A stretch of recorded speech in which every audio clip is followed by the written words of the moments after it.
What is your take on what's going on here? Well, we've got two positions that are entrenched. You have a lot of Freedom Caucus people, those 20 votes that will not vote for Kevin McCarthy, but you've got the vast majority of the caucus, the conference that is standing by Kevin. And, I know that we're standing firm. We have 90% of this conference wants Kevin McCarthy to be the new Speaker of the House of Representatives. And, this process is going to have to play out. But hopefully we can, we'll probably go through another round of voting, and maybe after that we will recess for the day, and hopefully, cooler heads can prevail overnight, and then tomorrow we come back and elect Kevin McCarthy to be the next Speaker of the House of Representatives. Yeah, but you hear what Chad Pergram's reporting from his discussions with members, and that is that people are getting a little frustrated with this process. Would you say that's true? Oh, we're frustrated, but it doesn't mean that our resolve is any less. I'm resolved to vote for Kevin McCarthy until Kevin McCarthy decides he doesn't want to vote for Kevin McCarthy. And so there's a number of us that are there. And remember, since this is such a very small majority, a number of us that will only vote for Kevin can also, put, there's a fly in the ointment here. So, look, we've got the vast majority of our membership is with Kevin McCarthy.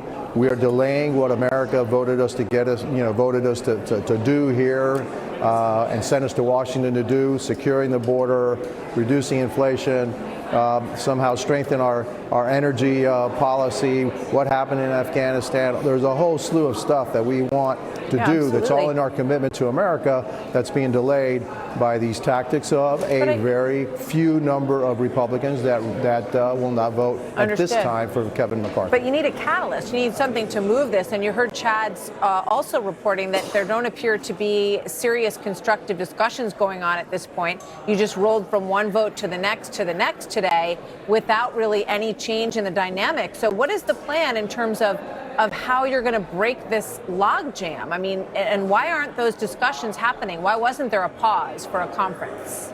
Well, I think, because in order to have a pause, you have to have a majority of the people want to have a recess. And so at this point, even though, we would like to see a recess, there may not be enough votes to get a recess, because I doubt that the Democrats are going to help us, with a recess vote. And so that's the reason why we're having votes.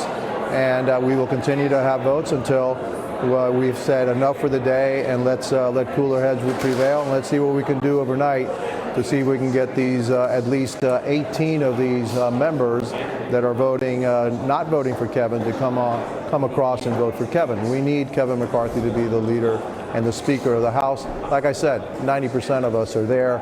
We have resolved that we're going to stay there, and the vote has been pretty consistent, throughout these ballots.